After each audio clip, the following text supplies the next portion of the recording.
Victims have been supported by the victim services. Legal aid has reached thousands island-wide. Make we talk it out, not fight it out. Call 888 Justice today. Jamaica goes to far.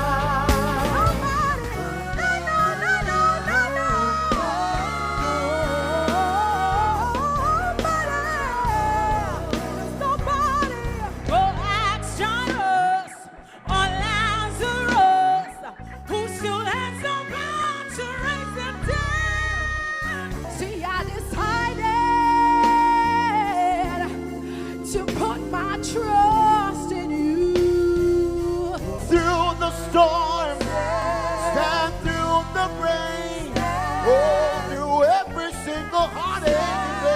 Oh, it hurts to let go, but it hurts more to stay. I'm moving on, I'm moving on. I got grace and mercy strong. In my seasons of pain, one thing never wavered, one thing never changed, even forevermore. My help, But she'll do it again for you. She'll do it again.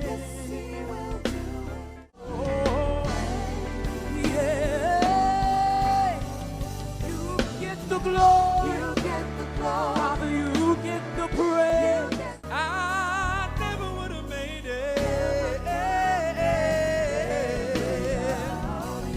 Yeah, I would have lost my mind. Jamaica goes too far. The following is brought to you by the Office of the Prime Minister.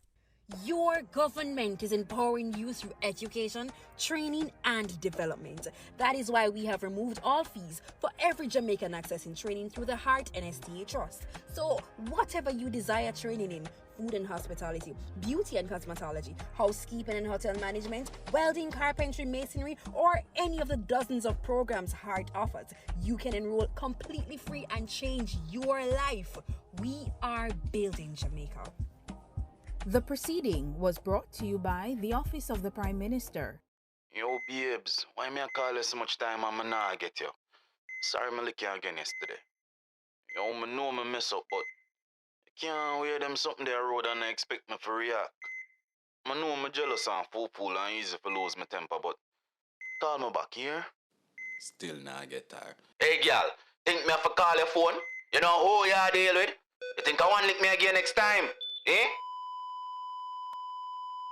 It doesn't have to be this way. You can leave an abusive relationship. Just call 876-553-0372. We will help you.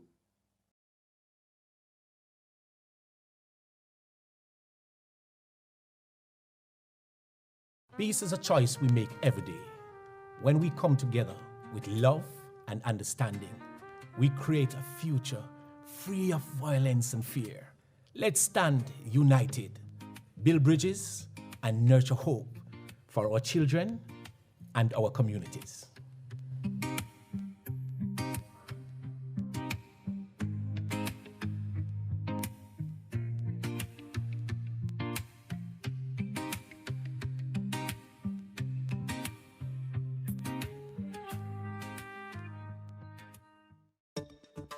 Every year, the Jamaican Parliament approves billions of our taxes to be spent on goods and services provided by the private sector. Everything from pens to power plants, cleaning services to construction are obtained through a process called public procurement. But who funds this process? Citizens do. And we want our taxes to be spent wisely. When we talk about public procurement, there's a critical concept called value for money. We hear it in the Parliament all the time, but what does it really mean? Some think value for money means choosing the cheapest option, but it's more than that. For example, a community needs a new bridge, and the government receives bids from 3 companies. Company A offers to build it for $10 million in 18 months with a 50-year lifespan. Company B wants $12 million to finish in 12 months with a 75-year lifespan. Company C asks for $8 million, needs 24 months with a 25-year lifespan. Company B actually offers the best value for money. To determine that, we look for 4 crucial factors: economy, efficiency, effectiveness, and equity. Let's explore what each means. For economy, we must look beyond the upfront price and consider the full lifetime costs to maintain the bridge. Cheaper options could lead to frequent and expensive repairs. We get efficiency if the bridge is built within budget and on time, with no waste of materials. To achieve this, we need the best team, and clear criteria helps the government to pick the best proposal. Effectiveness looks at whether the government achieves its goal. This could require a community needs assessment to ensure the bridge will reduce transport costs and travel time, withstand the annual flooding with little disturbance to plant and animal life. Finally, equity. This is about fairness, satisfying the different needs of the community. The bridge design considers not just cars and pedestrians, but is sensitive to the needs of the elderly, the disabled community, and children. So when we're talking about value for money, don't just ask how much it did cost. Ask, what are we truly getting for our money? The cheapest option today can become the most expensive mistake tomorrow. So from now on, let's ask the right questions for Jamaica land we love, Jamaica land we own, and Jamaica land we run well.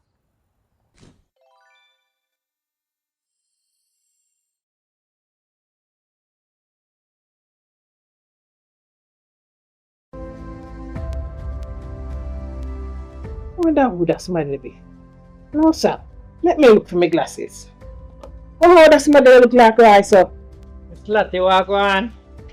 Me glad for see you, right? Although things never go on for you, America, me glad to see you there. Yeah. Lift your head high. Yeah. Stay out of trouble. Yeah. And you can have a fresh start back home. All right, Mr. D. Thanks, you hear? Let's all work together for a fresh start back home. The following is brought to you by the Office of the Prime Minister. Zoom in on the nutrition facts. It there in the table on the side or the back. You fit check out the servings, just do the maths. Not taking too much, finger below the facts. Zoom in on the nutrition facts. It there in the table on the side or the back. Take note of the sodium, the sugars and the fats. 5% or less in the on the right track. You fit zoom in on the nutrition facts. It there in the table on the side or the back. Vitamins, minerals and fiber to 20% and more that good for you. Nutrition facts. You feel check the nutrition facts. You feel check the nutrition facts. Less sugar, less salt intake, and less fat. You feel A message from the Ministry of Health and Wellness, Jamaica Moves, the Heart Foundation of Jamaica, the National Health Fund, and Japan. Peace is a choice we make every day. When we come together with love and understanding, we create a future free of violence and fear. Let's stand united, build bridges, and nurture hope for our children and our communities.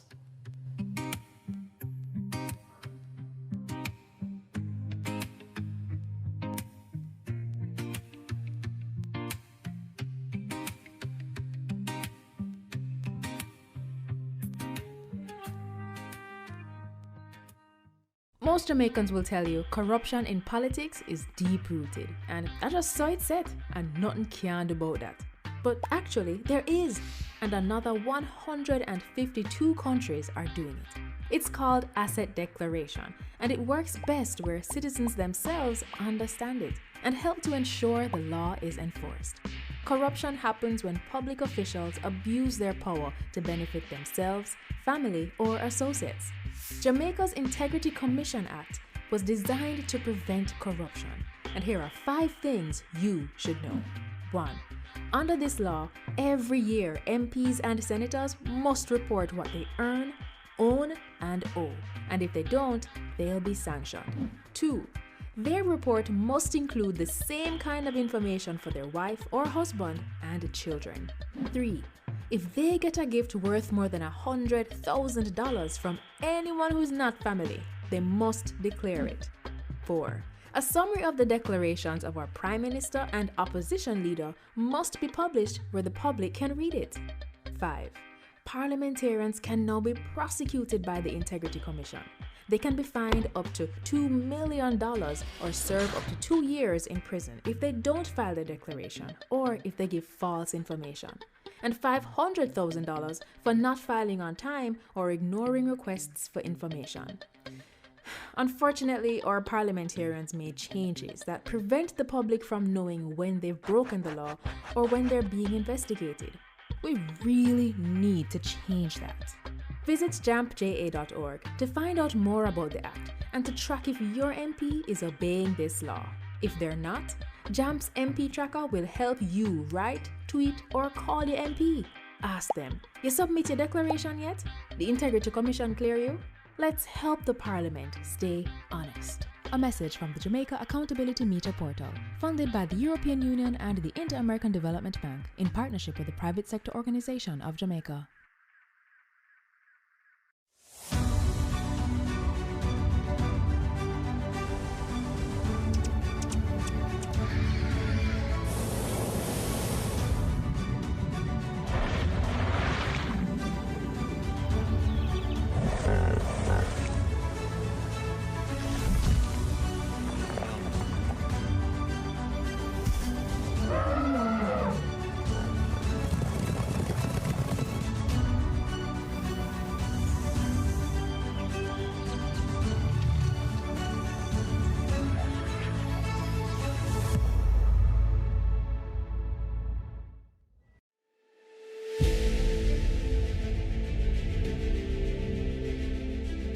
Are you an entrepreneur producing an excellent Jamaican product or service? Did you know you can earn hard currency and more significant returns by exporting? Contact the Ministry of Industry, Investment and Commerce to help propel your business along the export lane. Everything you can produce, the Jamaicans overseas want it. We're not going to get rich by just bringing down the debt. We're going to get rich by exporting a lot more. So grow exports, create job opportunities, drive economic growth through exports to make Jamaica a richer and much more prosperous country.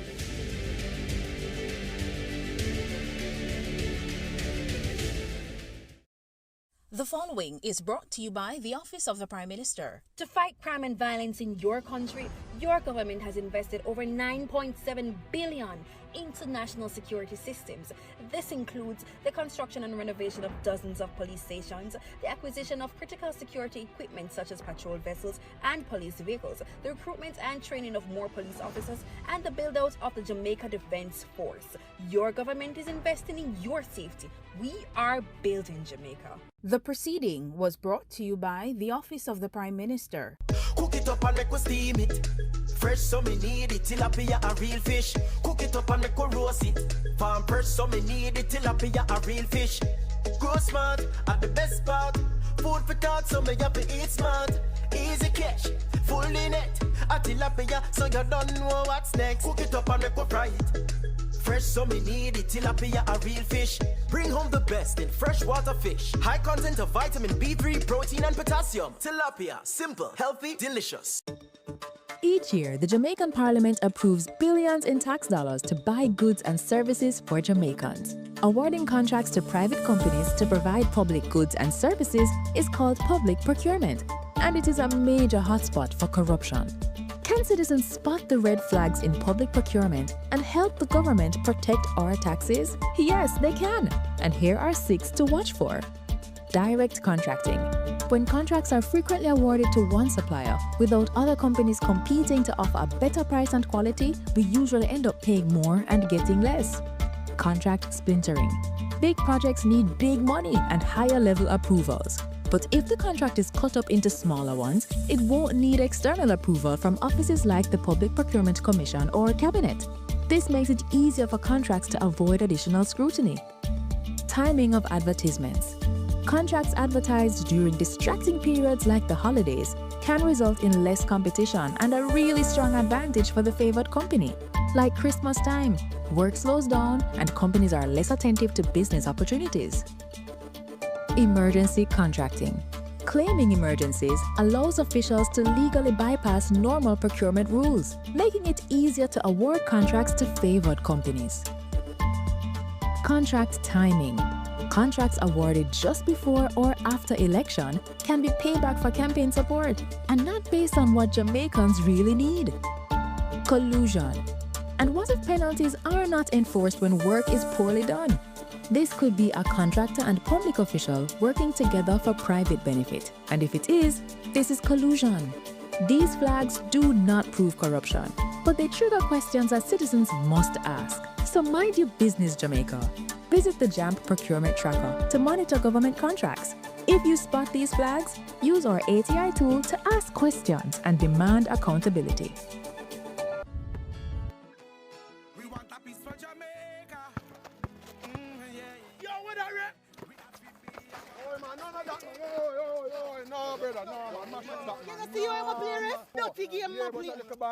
No, I said, person who come from, brother, I want to live good, man.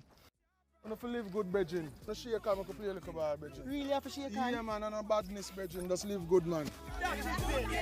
Come together as one and make the violence done. Motorists, as Minister of Justice, I appeal to you, obey the road code, pay your ticket on time, and only go to court if the ticket is being contested. Close to 80% of matters coming to the parish courts are for traffic breaches. Let's work together to make our roads safe and ease the burden on our courts. Do your part to prevent mosquito breeding. Mosquitoes will breed in any container that holds water. Tightly cover water storage containers such as drums, barrels, buckets and tanks. If this cannot be done, pour cooking oil on the water surface. Punch holes in all tins, plastics and beverage boxes to prevent the collection of water before disposal. Cover all tires or fill with dirt to prevent water collection. Scrub all vases once per week to remove mosquito eggs. Use mosquito repellents to protect yourself from mosquito bites. Dispose of garbage properly by placing in plastic bags and securing properly to prevent water collection. A message from the Ministry of Health and Wellness. Dengue is ordinarily a mild disease. Persons may get a fever, headache, joint and muscle pains. The illness is often resolved through rest and adequate hydration along with paracetamol to treat the accompanying fever.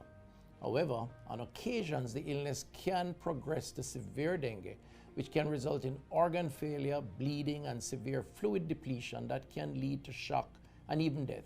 Therefore, it is important for persons who are experiencing fever, vomiting, severe abdominal pain, bleeding under the skin, feeling very weak, or getting confused to seek immediate attention. Let us work together to protect ourselves against dengue. Jamaica, I can help you protect our citizens. Jamaica Eye will play a part in increasing your public safety. Jamaica Eye is part of an island-wide network of camera surveillance systems designed to increase the safety of you, our citizens. If you have a camera system outside your home or office facing a public space, log on to jamaicaeye.gov.jm today. Jamaica Eye, we're all connected. The Ministry of National...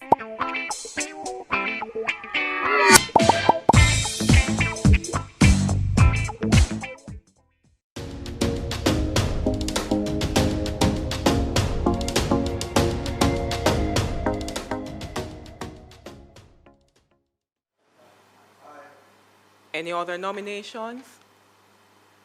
Senator Charles Sinclair is hereby duly elected to chair today's meeting.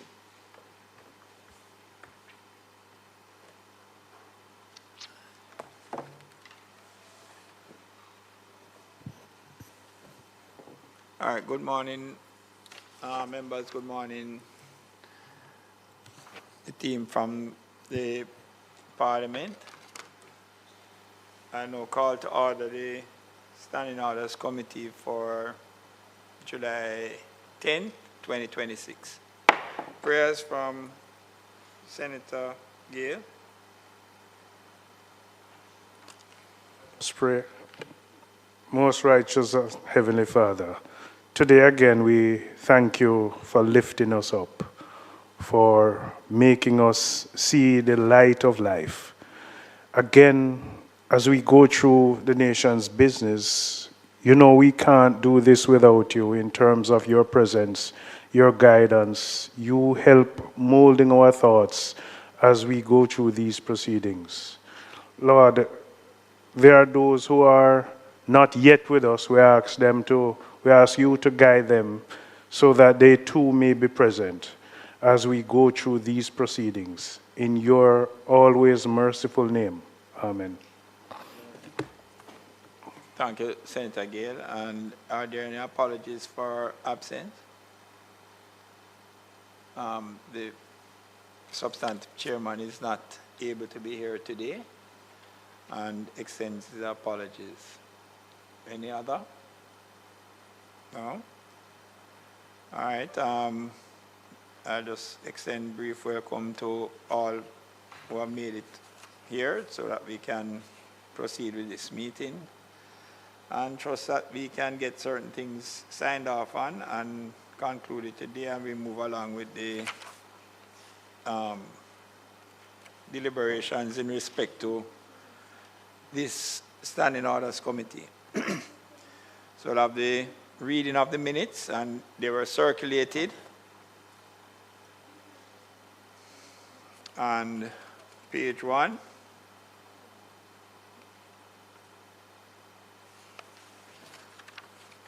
Page 2. And in page 2, we were, on the last meeting, going through 8.2, 15C,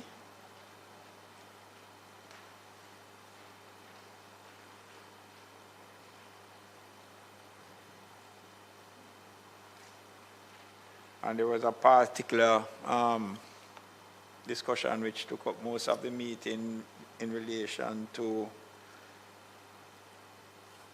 the term which about the Senate having the, get the exact wording. If a committee that dealt with a private bill would have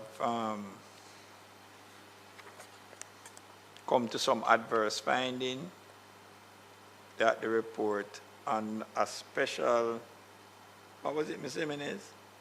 Special order to the contrary could take a particular position, and that was fully explained by Ms. Jimenez. So we would have started from page 2 of the minutes and page 3. Basically, that discussion would have continued there.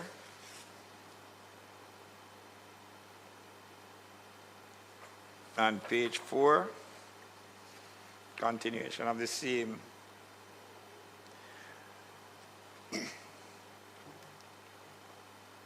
And from which I, as chairman, at the last meeting would have come to the position that the membership that were present on that date would have understood what was contained in the redraft and seemed to have been in agreement. But the suggestion was made by Senator Bernard that we facilitate Senator Golden Campbell, who had raised the issue, for her presence and if she had any comment that she wished to make, having reviewed the minutes. So that would have taken us up to page 4 and on to page 5.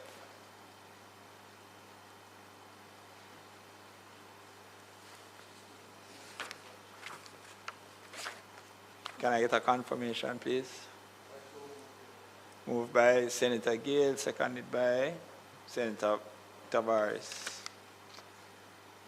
Vincent. And that's Christian. All right. So matters arising from the minutes, as I said, it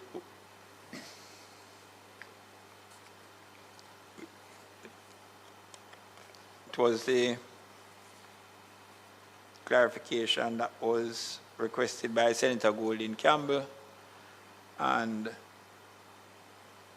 for which we had not taken a final decision to facilitate Senator Golden Campbell's presence today. I know that she's not here, and she's not here at the moment. I've not gotten any comment as to whether she will be present or not. But what I propose to do is to not have a final sign-off at the moment. We still have some time, and if Senator Golden Campbell comes, but I would not want it necessarily to go beyond today, and the absence of a member, it is my view, should not hold up the progress of the committee, in particular having regard to the fact that the general membership was of a view that what was explained is understood and the redraft was acceptable as presented by Mr. Minez. Yes, Senator Morris.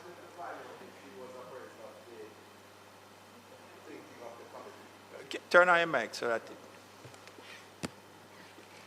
Yes, I was just wondering, Mr. Chair, if you was apprised of the situation, the recommendation from the committee. All right, so Mr. Minez, put your voice to that on the record. Pleasant morning, Mr. Chair. Pleasant morning, members. Yes, I had a brief conversation with Senator Golden Campbell the last time we met, and explained to her briefly what happened at the committee meeting, and explained to her that she would also receive the minutes, that she could review it. She said that when she got some time, she will review the minutes and watch the PBCJ live broadcast so that she can appraise herself of what happened in the meeting. Okay. All right, so thank you. But as I said, we can still hold a final sign-off until closer to the end of the meeting. Ms. Stewart, you're... Thank you, Chair. Good morning, members. We just have one issue to finalize, and that's the redrafting of Standing Order 82A2, which pertains to the use of technology during proceedings in the Senate or in committee. Sorry, I was a little distracted. Just direct Sure. Exactly to where you're referring to. Not a problem, Chair. So there's just one item outstanding in conjunction with 8215C. It's the finalization of the redraft of Standing Order 82A2, which pertains to the use of technology during proceedings in the Senate or in committee. Oh, this is the Charles Sinclair. No, I don't think this was the one that you. No, this is not it. That's not the one that you used to muzzle. No, sir. No, I didn't, and I didn't do that. All right. Mr. Stewart, go ahead. Right, thank you, Chair. During the meeting of the Senate Standing Orders Committee held on May 22nd, 2026, Senator Bernard raised the question, how could electronic devices be legitimately used in real time for the purposes of consultation and to obtain data to improve the quality of debate in the Senate? Just hold a second for me, please.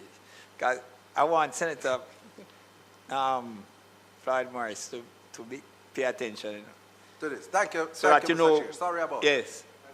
And don't distract the Senator Gill. I have no such All right. So we're dealing with 82A2.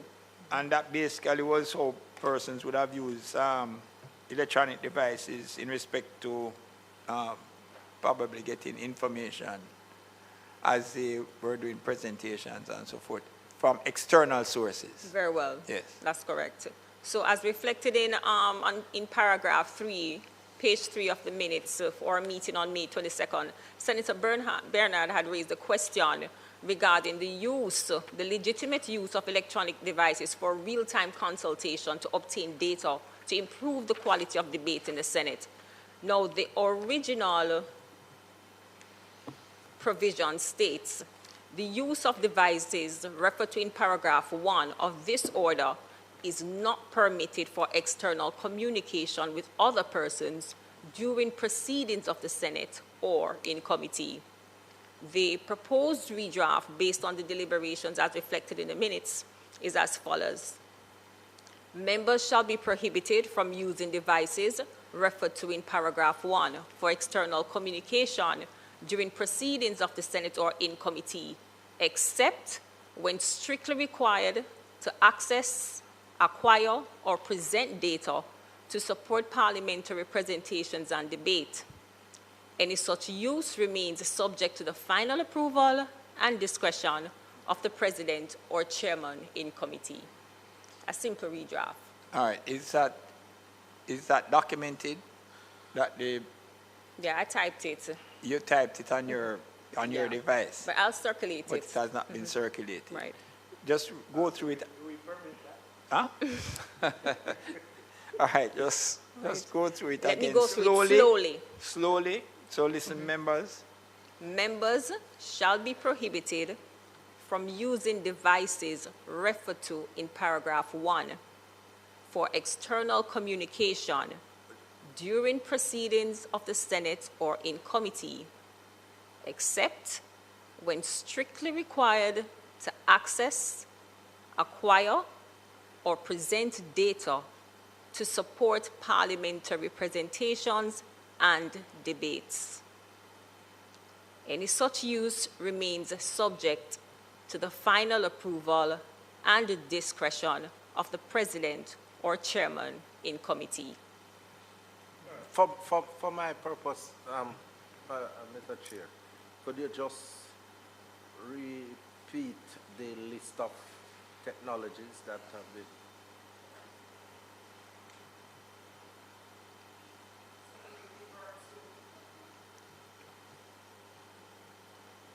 To 82A, paragraph 1, it states, the use of electronic devices, including laptops, tablets, mobile phones, and other devices serving similar functions is permitted during proceedings of the Senate or in committee for the purpose of taking notes or for consulting reference materials, including parliamentary papers, and accessing reports and other documents tabled in the Senate in electronic format where these are relevant to the proceedings.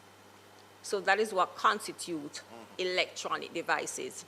You will notice in paragraph 2, electronic devices is not used again verbatim. The term that is utilized is the use of devices, because the concept of devices is a referential term to the whole listing of electronic devices in paragraph 1. And I think we had settled on that. Yes, we that had. There was no need for any.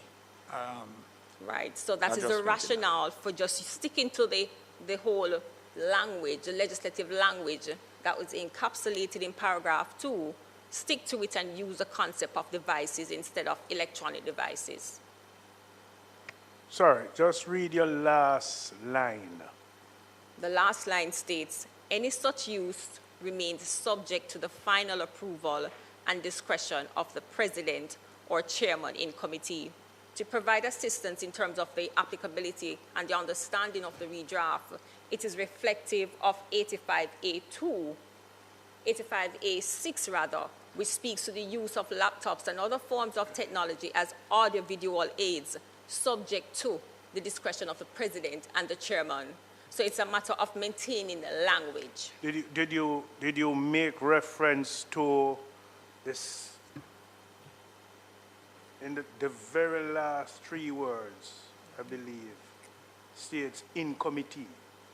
In committee, right, reflective of the language throughout the entire section, 82A. Yeah, but didn't it say Senate and in committee? President or Chairman in committee. In committee. So does that limit it to only solely committee? No, it will be the President. Oh, sorry. Right, You so said it's the the President or Chairman in committee. Right, so it's not limited. Okay. All right, good morning, Senator Scott Motley. We just started, and I won't rehash all of it. But we're just looking at the issue that was raised by Senator Gordon Campbell. No, Bernard. No, before. Okay. Gordon Campbell, that would have taken up the minutes of, basically the minutes of last occasion. And you are now looking on the issue raised by Senator Bernard in relation to 82A2 and a possible redraft as to how external communication would be facilitated using the devices. So, Mr. Stewart, just for the benefit of Senator Scott Motley, can you just absolutely reread your redraft of it, please? Okay. So the original provision is the use of devices referred to in paragraph 1 of this order is not permitted for external communication with other persons during proceedings of the Senate or in committee. So, full restriction. The redrafted provision states, members shall be prohibited from using devices referred to in paragraph 1 for external communication during proceedings of the Senate or in committee, except when strictly required to access, acquire, or present data to support parliamentary representations and debates. Any such use remains subject to the final approval and discretion of the president or chairman in committee.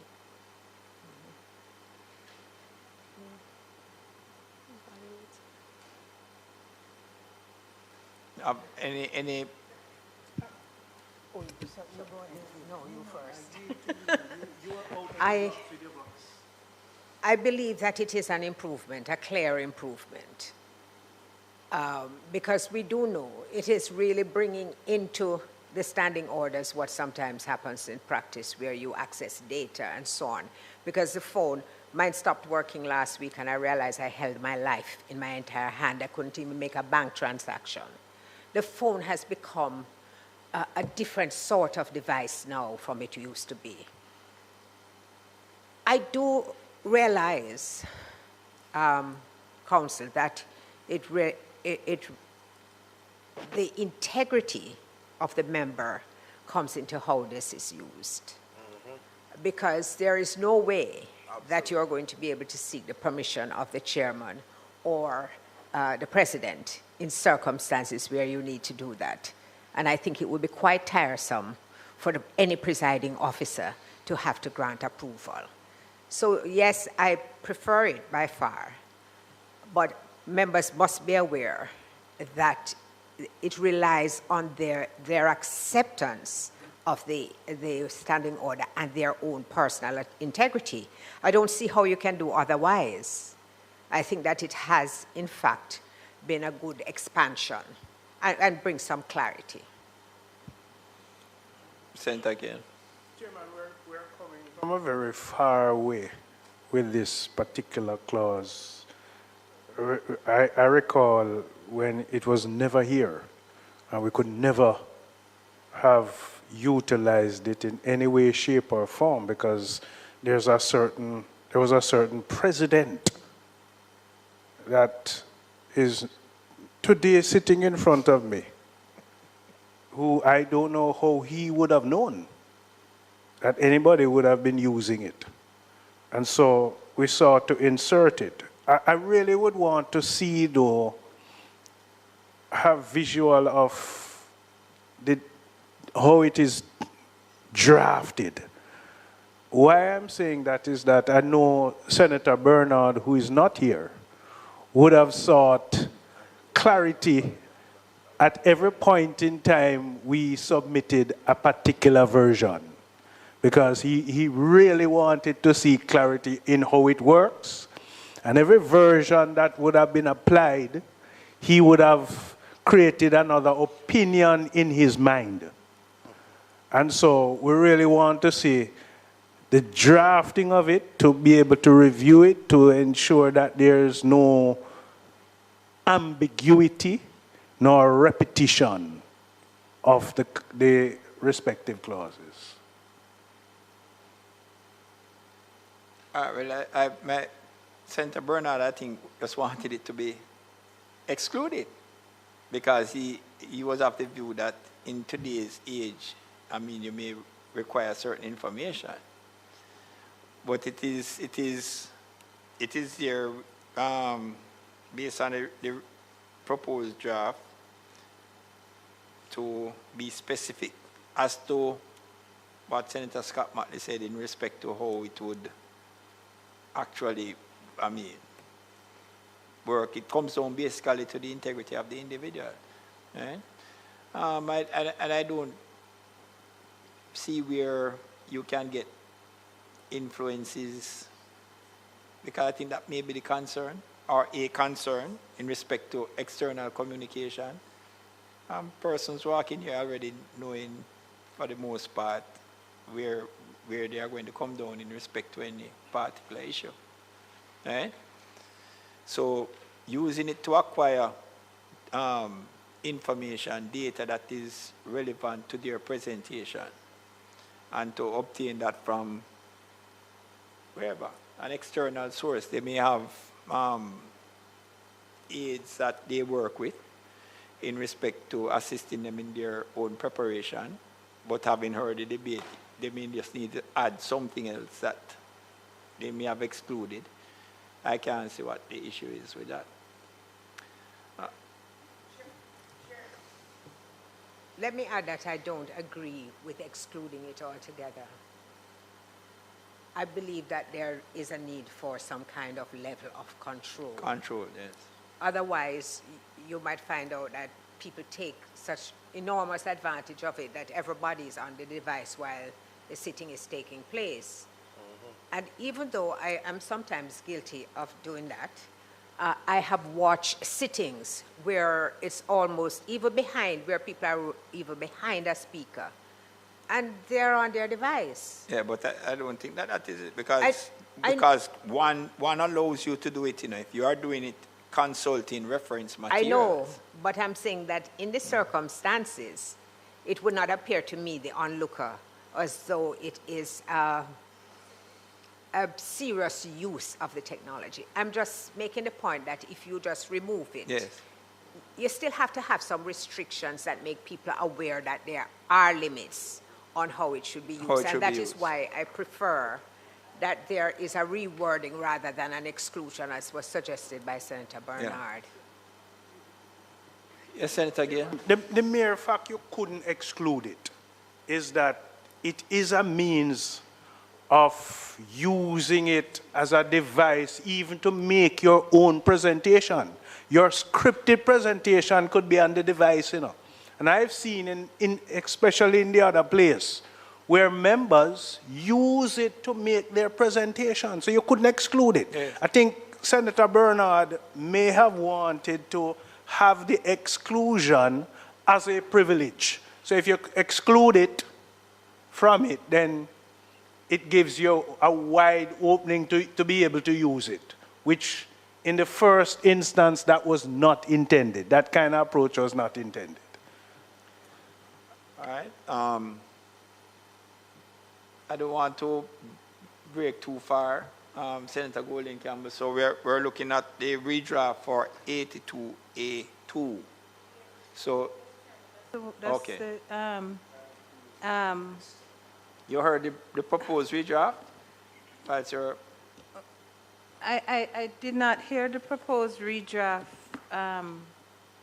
Chairman, but I'm actually not much interested in the redraft because I am much more interested in the exclusion of it altogether. And I think my reason for saying that is, you know, this question of policing what members are doing on devices during a sit-in is not just a little absurd to me, it's impossible to determine. So nobody in this chamber can determine what anybody on their device is actually doing unless they may be publishing something publicly that you're then seeing on the public domain. But I think the context in which I'm asking for consideration of the exclusion of this entire scheme of monitoring the use of devices is this: the ability to obtain support from the Parliament in terms of research is very limited. The parliamentary resources are very limited, and with all the goodwill of the parliamentary staff, it is difficult sometimes to do research on matters. I have had many, many, many occasions where I am sitting in a sitting and a member's contribution raises an issue that I need to do research on in that moment, whether it is because I'm preparing to make a contribution myself or because I am, in my mind, challenging the contribution being made by the member. And I have to take my device. I normally have my computer. I don't find it as easy to use the phone. And I go on my device and I do my research and whatever. I think the concept of this provision for me its time has expired. And I think we have to move into a future parliament, a dispensation that is fast overtaking us, where these are the means of communication, these are the means of learning, these are the tools of work. When I have been in other parliaments and Congress, in other jurisdictions, they have devices on their what you call it, their assigned seating, right? And they have access to all they need to have access to on those devices. And that's where I think we should be moving to. I'd love to see the new parliament in the future set up with everybody having their own laptop on their desk, tapped into all the electronic databases that Parliament will have for us to be able to do the work we do. But I don't really care if Senator Scott Motley is texting her son. I don't think that's any of my business. And if she spends a moment doing that during the sitting, the Parliament is wasting its time being concerned about that. Sorry, Senator Scott Motley, perhaps I should have used myself because it more frequently happens with me. Just seeing my daughter calling me a while ago, and I know why she's calling me, because I know the little emergency situation she's having at home. I'm going to step out to deal with that in a moment. But it doesn't help, it doesn't forward the business of the Parliament to police the matter. There's no disruption to the Senate if a member is doing it. And perhaps we can talk about the optics of phones versus computers, but I just think the time has passed. We're laboring in a provision whose time has long passed. May it please. Senator Scott Motley. Just make the point that if you look at 82A1, it clearly contemplates the use of the electronic devices in a particular way. So it encompasses your accessing your notes, your speech, your reference material, and so on. I think that what 82A2 was trying to do was to restrict an all-out use of the phone in the way that, like texting my son. Maybe one text would be okay. But just an abuse. I don't think it was a restriction, but an attempt to prevent an abuse of the permission, the fact that we were now introducing the use of technology into parliamentary proceedings. And what I would agree with is what Senator Cavan Gale has suggested, that perhaps if we get a written rephrasing of the standing order, then we can actually have the opportunity to examine it, to see if it meets what we are trying to achieve. All right, so... And Chair, remember that there are other even The entire section deals with technology and its permissibility. So to single out, it might not be a good idea to just focus on one aspect like that, but to focus on the totality of the provisions. Anybody has any background to 82A2? No? Not elsewhere? As to how, where there was a restriction for external communication? I looked at several jurisdictions. For example, British Columbia, it's even a little bit more rigid. In British Columbia, Standing Order 17A, what it outlines is that no member of the Senate or the House should actually have an electronic device. The individuals within that parliament who should actually have the electronic device is actually the ministers, legal and policy representatives who would actually engage in the research.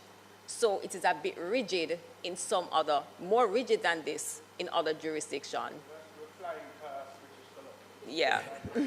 As I said, I mean, But external in other jurisdictions, they allow for the flexibility. You can use it for the purposes of research, use it for the purposes of acquiring the data, for presentation, for the purposes of debates. So we are actually, the redraft is actually reflective of all UK, a Canada, and a Trinidad standpoint. The one that you have proposed? Right. Yes. Because I may be looking at this permitted for external communication with other persons in a different type of way, from accessing data or something that is relevant to the proceedings, right? In the same way, there is a restriction on the persons who, when they are external, when they are appearing on Zoom, that person can't vote. Cannot vote. Oh, right. They can make presentations, but they cannot vote. And when we were having that discussion, there was that restriction about their voting, not only from the point of view of how the legislation was drafted, but also from the point of view of influence. Right? I don't know. That's why I was asking if there was a background to it, because is it that you're trying to avoid any external influences in respect to how you will come down on a particular issue? So that's why I don't have any concern about keeping the provision with the redraft that restricts it to the type of use, how you're going to use it to acquire data for your presentation. I don't have an issue with that. So it's just how I was interpreting it, the attempt to restrict the external communication with other persons. It really is for the purpose. Mr. Chair. All right, so Senator Gale, I saw Senator Gale's mic. I know you have yours on permanent on. But I'll go with Senator Gale first and then Senator Morris. Yeah, but we set these rules and we are able to preside over these rules.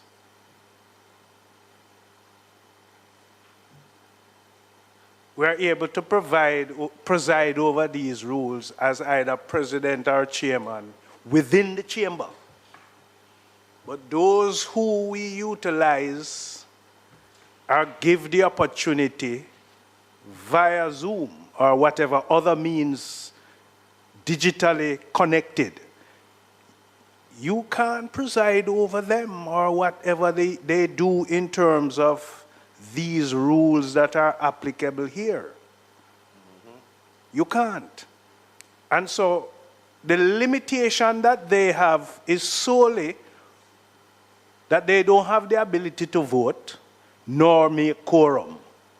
But they can be doing anything else far-reaching within these rules, and we're not able to preside over them.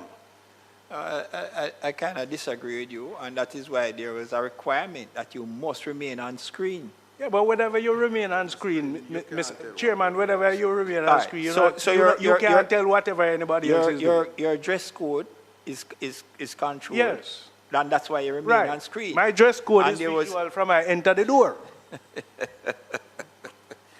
What I'm saying, is that you can readily see any application that you can preside over within these rules because it's clear. You don't know when somebody comes off screen and says, I have to come off because the internet connectivity. Yes. Right? So even though we are doing these rules, we have to be mindful that there is always a scope that we have included as a privilege to be participating in these, either the Senate or the committees. Senator Morris? Mr. Chair, my point has to do with the standing orders of the Senate anticipates that members accord each other a level of respect when, participation in the Senate. So, I'm on my feet speaking. It is anticipated that I would have the attention of my colleagues so that they can hear what I say to counter or support the points that I raise. Now, if an individual is consistently on his or her phone doing, whatever they are doing, it would be difficult to pay that sort of respect. And that is why, I would support having some form of guide in terms of the use of the technology in the parliamentary space, because members are required to pay attention and accord respect to each other whilst they are participating in the debate. Heard you, and so the redraft, I think, captures that. Redraft captures that. So, where we are at this time, it is, as I said, I've heard it, but the persons, I suppose, when you have it presented before you, and you can go through it word by word, and to dissect and to place all the interpretations they wish to the words as they go through and how they match with each other, if that can be presented in a documented form so that they can come to the conclusion that I have come to, which is that I have no issue with it, with the redraft as you have submitted, Ms. Stewart. All right? And good day, Madam Rose Bennett Cooper. And I will, in closing now, we've been at the time that we are Senator Golden Campbell in relation to 8215C. In the redraft, Ms. Jimenez reported that she had discussions with you. The membership on the last occasion were satisfied with 8215C as redrafted. Pardon me? I know she had mentioned it to me. I was to look back at the issue, and unfortunately, I did not get a chance to do that. And I'm sorry to have to ask the committee to do this, but if you could just defer it one more week, and I commit to being ready for it next week. Yeah, man. And since we will get the documented version of the redraft for 82A2, we can look at that. But members, we have been on 82 for quite a while. I know it has been. There's a lot of sub-clauses in there, and it took a lot of redraft and discussion and thinking and etc. And as I said, it has been said on all the occasions that we commend the team of Parliament in respect to the redraft because it was quite extensive. All right, so yes, I will facilitate the request from Senator Golding Campbell and other members in relation to 82A2. Yes, Ms. Jordan. Thank you, Chair. There's also the pending redraft of 82.4, which pertains to the issue raised by Senator Motley on the same sitting, May 22nd, in regards to the exclusion of newspaper reports. The exclusion of newspaper reports, 82A4. There, 82A4. Didn't we have, wasn't that in the, what Mr. Minutes had gone to? 82A, we had it from 82.3. Is it the same thing? Or no, that was something different. 82A, 82A4. No, it wasn't. That was not. Right, Okay. so we'll do that. So I've actually done the redraft already. So I'll just put it in the documentary form for dispatch. Yeah. Right, so we can do our deliberations. And then we can just sign Very off well. on that at the next meeting. Sure. All right.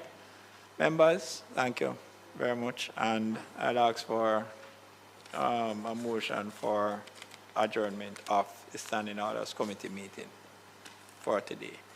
Senator Rose Bennett Cooper, moved by Senator Rose Bennett Cooper, seconded by Senator Scott Marley. Thank you very much.